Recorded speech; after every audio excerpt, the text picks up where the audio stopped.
लैंगिक जनन। कौन सा जनन है? और जब हम लैंगिक जनन के बारे में बात करते हैं तो सीधी सी बात, जब लैंगिक का बात आया तो मन के अंदर एक ख्याल डोला, और ख्याल अब यहाँ से डोलना स्टार्ट हो गया कि इसके अंदर क्या होगा, नर और मादा जो होगा वो क्या होगा, अलग। जनन के विकसित दौर से हम गुजर रहे हैं। हमने अभी अभी अलैंगिक के बारे में पढ़ के आया, और अब लैंगिक के बारे में जब पढ़ेंगे तो लैंगिक सबसे पहले हमसे सवाल कहता है कि देख भाई, हमारे अंदर जो है ना, नर और मादा जो होगा वो अलग अलग होगा। यही नहीं कहता है, ये उठा के भी कहता है कि देख भाई, हमारे अंदर जो होगा ना वो युग्मक जो होता है, उस युग्मक का बनना स्टार्ट हो गया होगा। यानी हम नर युग्मक भी बनाएंगे और हम मादा युग्मक भी बनाएंगे, जिसको प्यार से इंग्लिश में किसके नाम से जानना है, गैमिट के नाम से। ये यही नहीं बोला फिर क्या कि हमारे युग्मक जो होगा वो चलायमान होगा। क्या होगा? चलायमान। यानी वो एक जगह से दूसरे जगह जा सकता है, उसके अंदर गतिशीलता देखने को मिलेगा, और युग्मक जो है वो चलायमान होने के कारण आपस में इस दोनों युग्मक का मिलन होगा, जिसको हम किसके नाम से जानते हैं, निषेचन के नाम से। किसके नाम से? निषेचन। और फिर उस निषेचन के उपरांत भ्रूण का निर्माण, भ्रूण का विकास का निर्माण, और भ्रूण के विकास के बाद एक नए जीव की क्या होगी, प्राप्ति होगी। फिर हम लोग जो है झुनझुना सब खरीदना स्टार्ट कर देंगे। ये चीज हमें इसके अंदर देखने को मिलेगा। बताया जाता है कि इस लैंगिक जनन के अंतर्गत एक से जीव अथवा अभिमुख यानी विपरीत, अभिमुख का मतलब एनसीईआरटी का यही वर्ड सब तो है जो हिला देता है कि दिमाग को, कि जीव अथवा अभिमुख यानी विपरीत लिंग वाले भिन्न जीवों द्वारा नर तथा मादा युग्मक यानी गैमेटों का निर्माण शामिल है। यह युग्मक आपस में मिलकर युग्मनज जायगोट का निर्माण करता है, और जो आगे चलकर एक नए जीव के निर्माण करने का काम करता है। यह अलैंगिक जनन की तुलना में एक विस्तृत, यानी अलैंगिक विस्तृत नहीं था, वो सरल था। ये जटिल है, ये विस्तृत है। अलैंगिक के अंदर जो था क्लोन की प्राप्ति होती थी, इसे क्लोन की प्राप्ति नहीं होती। उसके अंदर भिन्नताएं नहीं देखने को मिलता था, इसके अंदर भिन्नताएं देखने को मिलेगा, और जटिल लेकिन एक धीमा प्रक्रिया है। जबकि अलैंगिक वाला जो है वो एक फास्ट प्रक्रिया है, ठीक तेज प्रक्रिया है। नर तथा मादा, कौन सी? नर तथा मादा। एगो बात तुम लोग को पता है, जैसे जैसे इस पृथ्वी पर जीव विकास होता गया, जटिलता होता गया, उसके अंदर कुछ गति जो है ना वो पहले के मुकाबले में स्लो होता गया। कुछ गति जो है वो स्लो होता गया। जैसे मैं अभी पढ़ रहे थे तो उन्हें समझ में आया कि जो जनन उसके अंदर तेज था, सरल प्रक्रिया था। इसके अंदर धीमा हुआ, थोड़ा सा प्रक्रिया क्या हो गया, जटिल। थोड़ा सा क्या हो गया, जटिल। यानी किसी भी इस दुनिया के अंदर जटिल चीज को सीखने के लिए, एक जटिल समस्या से गुजरने के लिए हमारा जो प्रारंभिक दौर होना चाहिए ना, वो धीमा होना चाहिए। क्या होना चाहिए? नहीं तो आग के साथ, कौन जी कहते हैं उसको, वो कहावत ना है, आंधी की तरह आते हैं तूफान की तरह जाते हैं। बताया जाता है कि युग्मकों के युग्मन से जो लैंगिक जनन में संपन्न होता है, उसके परिणाम स्वरूप जो संतति उत्पन्न होती है वो अपने जनकों के अथवा आपस में भी क्या होते हैं, आपस में भी समरूप नहीं होती है। जबकि उसके अंदर हम देखे थे कि समान रूप हमारे पास था। बताया जाता है कि पादप यानी पेड़ पौधा, जंतु जानवर अथवा फंजाई जगत जैसे वैविध्यपूर्ण यानी विकसित जीवों के अध्ययन से पता चलता है कि यद्यपि यह बाह्य आकारिकी, आंतरिक संरचनाओं और शरीर क्रियाओं विज्ञान में एक दूसरे से क्या होती है, उसके अंदर जो ये विभिन्नता है, इस जीवों के अंदर जो विविधता है, इस जीवों के अंदर जो विकसित होने वाला जो गुण था, जिसके अंदर इसका बाह्य कारक, इसका आंतरिक संरचना, इसके शरीर का क्रियाएं जो होती है वो एक दूसरे से अलग है, परंतु जब यह लैंगिक प्रजनन के लिए एक दूसरे के निकट आते हैं तब वो एक जैसे पैटर्न को क्या करते हैं, अपनाते हैं। यानी नर और मादा का मिलन होता है, दोनों के अंदर युग्मक का निर्माण होता है, दोनों के युग्मक के मिलने से उस क्रिया को युग्मनज कहते हैं। ये वाला पैटर्न को ये सभी जीव जो है वो क्या करते हैं, अपनाते हैं। यानी देखने में तो अलग अलग है, देखने में, लेकिन जब जनन की बात आती है तो जनन करने के दौरान वो इसी वाले पैटर्न को क्या करते हैं, तीनों एक समान पैटर्न को अपनाते हैं। यह एक आश्चर्य की बात है। ये आइए सबसे पहले उन समान विशेषताओं पर चर्चा करें जो इस विविध जीवों में क्या है, सामान्य है। यानी विविध का मतलब देखने में तो विविध प्रकार के हैं, लेकिन कुछ चीजें हैं जो इसके अंदर क्या होती है, समानताएं होती है। और जब इस समानताएं के बारे में बात करते हैं तो बताया जाता है कि ये जीव अपने जीवन में वृद्धि के एक निश्चित अवस्था, कौन सी निश्चित अवस्था, जीवन के वृद्धि में एक निश्चित अवस्था एवं परिपक्वता तथा पे पहुंचते हैं, और इसके पश्चात ही वो क्या कर पाते हैं, लैंगिक। इन जन्म लल के फिर बच्चा पैदा कर, फिर जन्म लल के फिर बच्चा पैदा कर, ऐसा नहीं होता। शरीर जब जन्म लिया ना तो शरीर के अंदर एक गुण होती है, एक निश्चित अवस्था परिपक्वता, लेकिन आजकल तो बर्दाश्त न होता है, सोचता है कि ना हमरो बाप बनाइए ला दी, जल्दी से बाप बन जाए तब कुछ और है। ऐसा नहीं है। हमारा शरीर एक निश्चित अवस्था तक क्या करती है, वृद्धि करती है। एक निश्चित सीमा तक जो होती है वो परिपक्व होती है, और उस परिपक्व तक पहुंचने के बाद उसके अंदर एक लैंगिक जनन करने की गुण होती है। जैसे अगर हम बात करें तो हमारे लोग के लिए जानते हैं कि पहले ये जो था 13 से 14 वर्ष था, लेकिन अब जो ये हो गया है वो 11 से कितना हो गया है, 13 वर्ष 12 वर्ष ऐसे कुछ आ गया। इसके अंदर भी तेजी है, कुछ तो भांच है। वृद्धि का यह काल, वृद्धि का यह काल किशोरावस्था की प्रवस्था कहलाता है। कौन सा, ये वाला काल कौन सी कहलाता है, किशोरावस्था। और पादप में ये वाला काल क्या कहलाता है, कैकी प्रवस्था, जिसके अंदर जिंदगी को खराब करने का और जिंदगी को बेहतर करने का दोनों का गुण होता है। और ये अलग अलग जीवों में ये जो टाइम है ये अलग अलग होता है। जैसे हम तुमको बताए थे कि हमारा जीवन का जो अवस्था है वो तीन, एक बाल्य अवस्था, एक किशोर अवस्था, एक प्रौढ़ अवस्था, तीन अवस्था में था। बाल्य अवस्था जो था खेलने कूदने का था, किशोरावस्था जो था सोचने बूझने का होता है, परिपक्व होने का और मैच्योर होने का होता है। और इसी काल में हमारे पास कुछ अलग अलग हार्मोन आने के कारण, वृद्धि होने के कारण किशोरावस्था जिसके अंदर लैंगिक जनन क्रिया करने की गुण आ जाती है। और फिर पादप के अंदर ये वाला काल जो है कैकी प्रवस्था के नाम से जाना जाता है। और जो भिन्न भिन्न जीवों में क्या होती है, ये अलग अलग अवधि का, हमारे अंदर 13 से 14 वर्ष ये टाइम आने में लगता है ना, तो ऐसा नहीं सब जीव के अंदर इतने होगा, किसी के अंदर कम भी होगा, किसी के अंदर इसी किशोरावस्था, इसी आग लगने वाले अवस्था के बारे में हम लोग अभी पढ़ेंगे। बताया जाता है कि किशोरावस्था या कैकी अवस्था प्रवस्था की समाप्ति ही जनन प्रवस्था का क्या होता है, आरंभ होता है। यानी जैसे किशोरावस्था खत्म होगा, कैकी प्रवस्था समाप्त होना जनन प्रवस्था के आरंभ होती है। और इस प्रवस्था को उच्च पादपों में हम आसानी से तब देख सकते हैं जब उन पुष्प आने लगते हैं। उनमें क्या आने लगते हैं, जैसे गेंदा, धान, गेहूं, नारियल, आम आदि पेड़ों में पुष्प लगने में कितने समय लगते हैं, ये अलग अलग होता है, अलग अलग टाइम होता है। तो बताया जाता है कि उस समय ही उसका जनन काल आता है। और कुछ पादपों में पुष्पीकरण 1 से अधिक बार होता है, तब हम उसको क्या कहेंगे, तब इसे अंतरपुष्पन की अवधि को क्या कहेंगे, किशोरावस्था अथवा वयस्कता। ये क्वेश्चन पूछा गया तो बताया जाता है कि हम उसको वयस्कता के नाम से यानी यंग के नाम से, यानी जवान की क्रिया, लेकिन वो एक चक्र चलता रहता है। उस दौरान उसके अंदर पुनः क्या होता है, अंतरपुष्पन, यानी एक ही पादप के अंदर बार बार पुष्प आना। एक साल आया, अगला साल फिर उसके अंदर, जैसे आम के अंदर होता है ना, अब मंजर आया, फिर 1 साल के बाद मंजर आएगा, फिर तो उसका जनन काल हो जाता है। कौन सा काल होता है, जबकि उसका वयस्क अवस्था कहलाता है।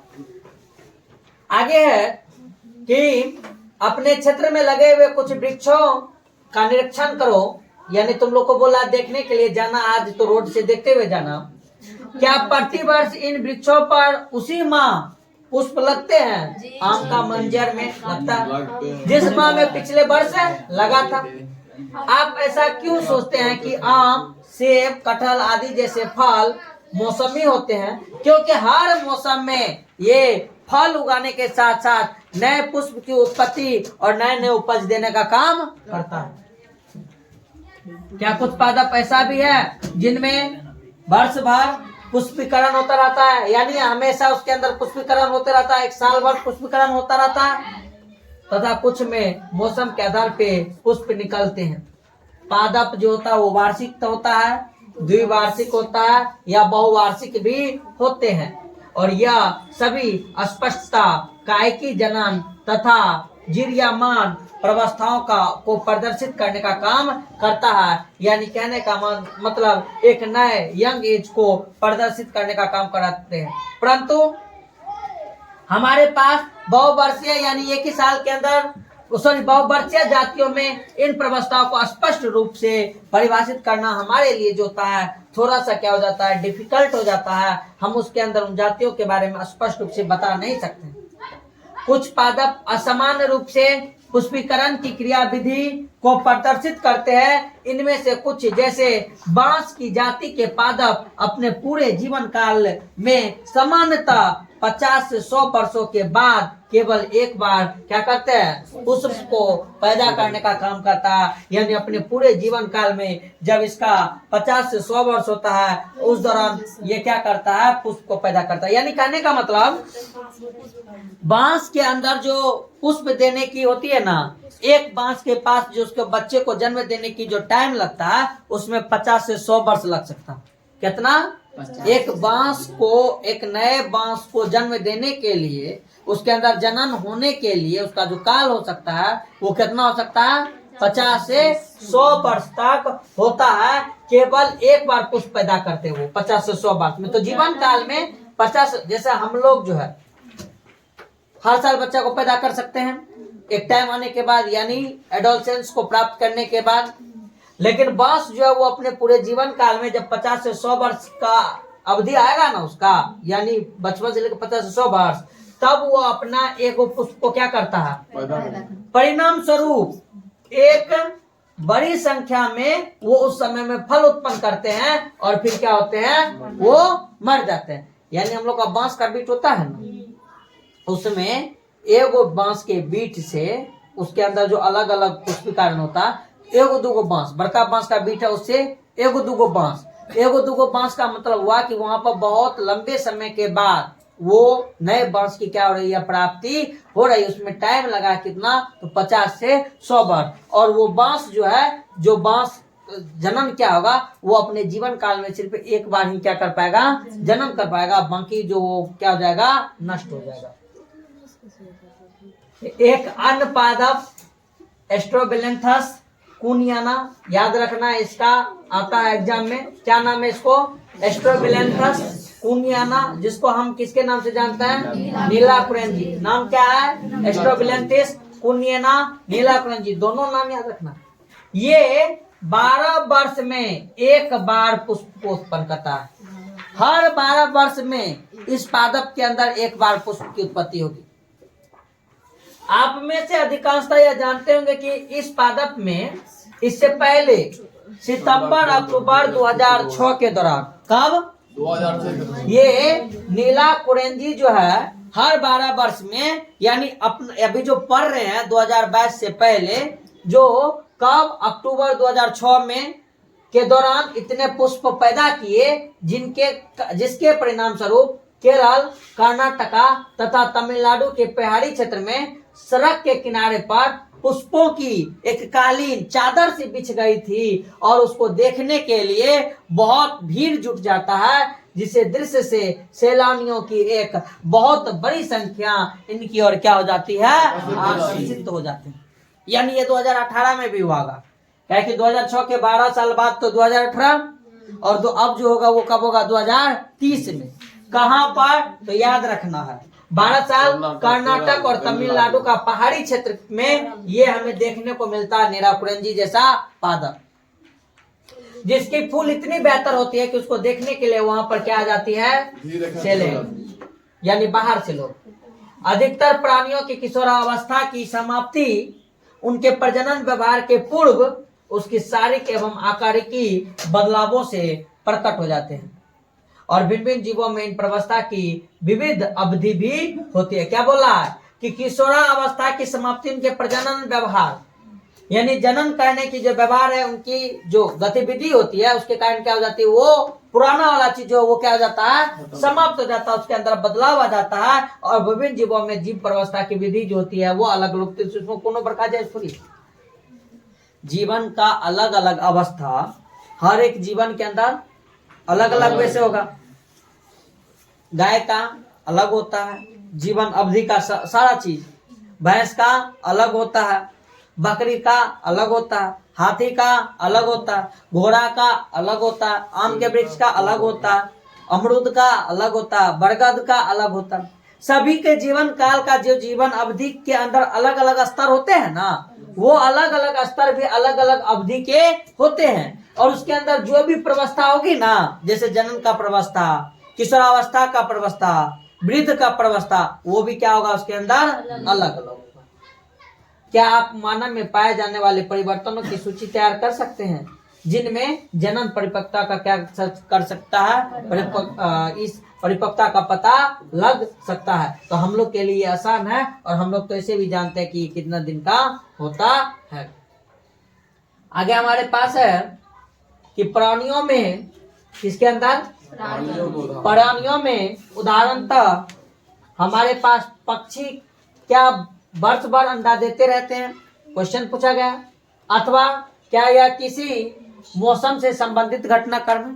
तो बात सही है, वर्ष भर तो देते नहीं रहते हैं, ये मौसम में, कौन सी में, जैसे चींटी सब का बात करें, कुत्ता का बात करें, ये सब क्या है मौसम। पक्षी का बात करें, कौवा कोयल सब का ही बात करें, मौसमी होता है, एक सीजन के अंदर इसका जनन करने का अवधि आता है।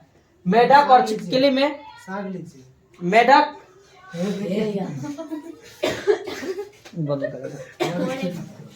ना आता, आगे लिखा हुआ है कि मेढक और छिपकली में यह प्रक्रिया कैसे होती है, बताया गया। पक्षी के अंदर, मेढक और छिपकली में इस चीज को कैसे मौसम के अंदर होता है। मेढक के अंदर हम जानते हैं कि जब बारिश का समय आता है, उस समय जो मेढक आवाज करता है वो मादा मेढक आवाज करती है, और वो मादा मेढक आवाज करके वहां पे नर मेढक को आमंत्रित करती है कि वो आए, क्योंकि उसको जो मौसम का इसलिए उसके अंदर जरूरी है क्योंकि जनन होने के लिए जल का अति आवश्यक होता है। मेढक के केस में, मेढक के केस में उस नर और युग्मक को आपस में मिलने के लिए जल का आवश्यकता होता है। तो मेढक जो होती है वो जहाँ पे रहती है, वो उस समय में उसका जनन करने की जो टाइम होती है, युग्मक को रिलीज करने का जो टाइम होता है, रिलीज करना चाहती है, तो उस दौरान मेढक जो होता है उस नर मेढक को बुलाना चाहता है, उसके लिए आवाज निकालता है, और जहां पानी रहता है वो जहां उस जगह पे ये दोनों जो होते हैं वो अपने युग्मक को रिलीज करते हैं, और उसके उपरांत उस दोनों का युग्मक मिलने के बाद नए संतति का निर्माण होता है। छिपकली भी इसी प्रक्रिया के द्वारा एक सीजन के अंदर जो होती है वो अपने बच्चे को जन्म देने का काम करता है। आप देखेंगे कि प्राकृतिक में रहने वाले पक्षी केवल एक विशेष मौसम के आने पर ही अंडा देते हैं। यद्यपि संरक्षण में रखे जाने वाले पक्षी जैसे कि कुक्कुट फार्म होता है, उसमें वर्ष भर अंडे देने की क्षमता उत्पन्न की जा सकती है, तो उसको हम लोग आर्टिफिशियली, कृत्रिम तरीका से हार्मोन को इंड्यूस करवा के वैक्सीन के थ्रू जो होते हैं, हम उसके अंदर लगातार ज्यादा उत्पादन को बढ़ाने के लिए ऐसा काम करते हैं, और ऐसे मामले में अंडा देने का कार्य जनन क्रिया से संबंधित न होकर इसकी बड़े पैमाने पे व्यापार के लिए क्या होती है, ये उत्पत्ति होती है, जो मात्र मानव कल्याण के लिए क्या जाता है। हम तुमको बार बार बोले, ये मानव बड़ा कमीना चीज है जो अपने सुख के लिए प्राकृतिक चीज से बहुत ज्यादा खिलवाड़ किया है। हालांकि प्राकृतिक भी हम लोग के साथ खिलवाड़ कर रहा है, और धीरे धीरे इसका असर हम लोग के ऊपर भी होगा। और आजकल हम बहुत सारे उत्पादन को वृद्धि करवाने के लिए उसको मेडिसिनल यानी सुई के द्वारा ज्यादा से ज्यादा पादप को उपज करवाने के लिए, ज्यादा से ज्यादा किसी भी चीज को उपज करवाने के लिए हम आजकल मेडिसिनल पे डिपेंड्स हो गए और यह हमारे लिए बहुत ज्यादा खतरनाक होगा। आज के लिए बस यहीं तक, अगले दिन आगे बढ़ेंगे।